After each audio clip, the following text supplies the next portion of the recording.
नमस्कार, मैं Sanjay Upadhyay. Offbeat one के साथ आप जुड़े हैं।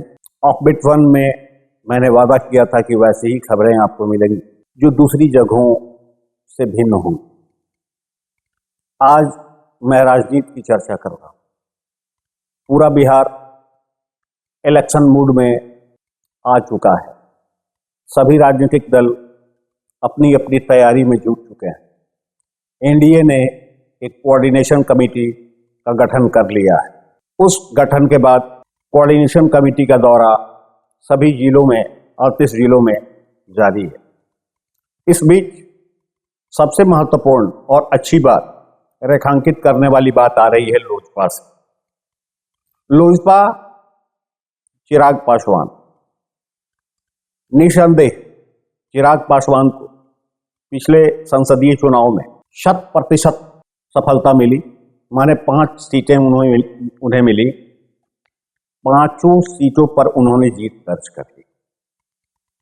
लेकिन आश्चर्य है, जीत दर्ज करने के बाद भी वो एनडीए घटक दल के प्रमुख नेता के रूप में उभरे हैं। लेकिन एनडीए का वो विरोध करने से भी बात नहीं आ रही। और दूसरी ओर उनका हल्का सा झुकाव राजद की ओर भी देखा जा रहा है। ये बड़ा रहस्यमय है और इस रहस्य पर से पर्दा कोई नहीं उठा पा रहा है, क्योंकि चिराग पासवान के न तो प्रवक्ता इस पर कुछ बोलते और न ही उनके प्रदेश अध्यक्ष राजू तिवारी इस पर। अभी मैं बता दूं आपको कि हाल के दिनों में उन्होंने करीब 5 ऐसे महत्वपूर्ण राष्ट्रीय मुद्दे रहे भारतीय जनता पार्टी के, माने केंद्र में जो सरकार है, जिस पर उन्होंने विरोध किया। पहला विरोध तो उन्होंने वक्फ बोर्ड संशोधन बिल पर ही किया। लैटरल एंट्री का विरोध उन्होंने किया, सरकार ने मान लिया। वक्फ बोर्ड संशोधन पर भी उन्होंने किया, सरकार ने उसको मान लिया। कोटा में कोटा की बात चली, माने जो क्रीमी लेयर है उनको नहीं मिलेगा ये आरक्षण का लाभ, इसका उन्होंने विरोध किया। इस पर भी सरकार ने बात मान ली। और इधर हाल के दिनों में बीपीएससी परीक्षा जो एक ज्वलंत मुद्दा बन गया है छात्रों के लिए, बिहार के लिए, इस पर उन्होंने कहा कि इसमें भारी गड़बड़ी हुई है, इसकी उन्हें जानकारी है और इसको रद्द कर दिया जाना चाहिए। अब ये तब बोल रहे हैं जब 30 तारीख को, 31 तारीख को, माने 31 जनवरी को इस पर हाईकोर्ट का फैसला आना है। इस बीच बड़ा दिलचस्पी से है इस राजनीति और उनकी बातों में, उनकी करनी में और उनकी कथनी में है क्या कि जब आंदोलन पीक पर था तब वो खुद अमेरिका में। अब जब हाईकोर्ट ने इस पर बाजाबता केस को रजिस्टर करके 31 तारीख मुकर्रर कर दिया है और उधर रिजल्ट भी जारी कर दिया गया है बीपीएससी के द्वारा, तो ये बड़ा द्वंद्व की स्थिति पैदा हो गई। और इस द्वंद्व की स्थिति के मध्य में आकर, भंवर में आकर उनका यह कहा जाना कि बीपीएससी परीक्षा को रद्द कर दिया जाना चाहिए, ये समझ से परे। समय बहुत आगे निकल चुका है, खास करके बीपीएससी के मुद्दे का। बीपीएससी ये सरकार का मामला है, नीतीश गवर्नमेंट का मामला है। यहां भी उनका विरोध दिख रहा है। ये आगे क्या करेंगे ये उसी तरह से समझ में नहीं आ रहा है जिस तरह से इनके पिता रामविलास पासवान जी के आगे के राजनीतिक कदमों की जानकारी किसी को नहीं हो पाती। इस मामले में एक आदर्श पिता के आदर्श पुत्र वो जरूर है। खैर, अब आगे की हम बात करें। पिछले विधानसभा चुनाव में, मेरा मतलब 2020 के चुनाव में, उन्होंने गठबंधन तोड़ दिया या टूट। 36 सीटों पर उन्होंने अकेले जदयू को 136 सीट उन्होंने लड़ाई। उसमें 2 सीट, एक शायद मखदूमपुर की सीट और एक और कहीं की सीट, वो उसका नामांकन रद्द हो गया था कोई तकनीकी कारण। राघोपुर में इन्होंने कैंडिडेट किया। राघोपुर में इनका कैंडिडेट, राघोपुर मेरा मतलब जहां से तेजस्वी प्रसाद यादव जीते हैं।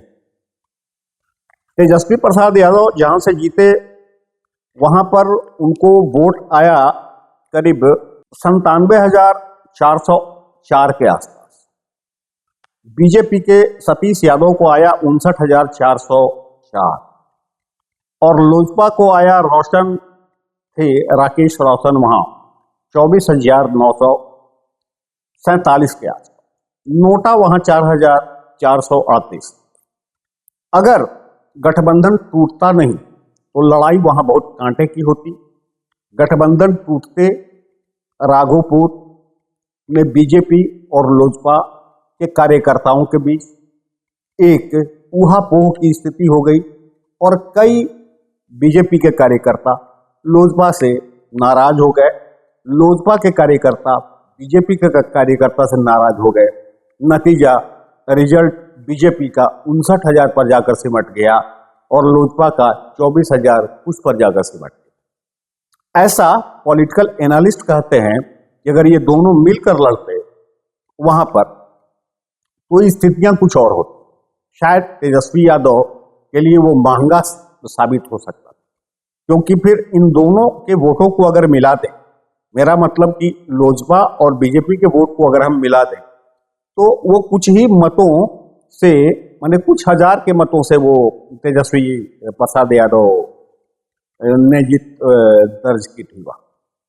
खैर, इन बातों से इतर एक बात और है कि एक बार्गेनिंग की पॉलिटिक्स भी चल रही।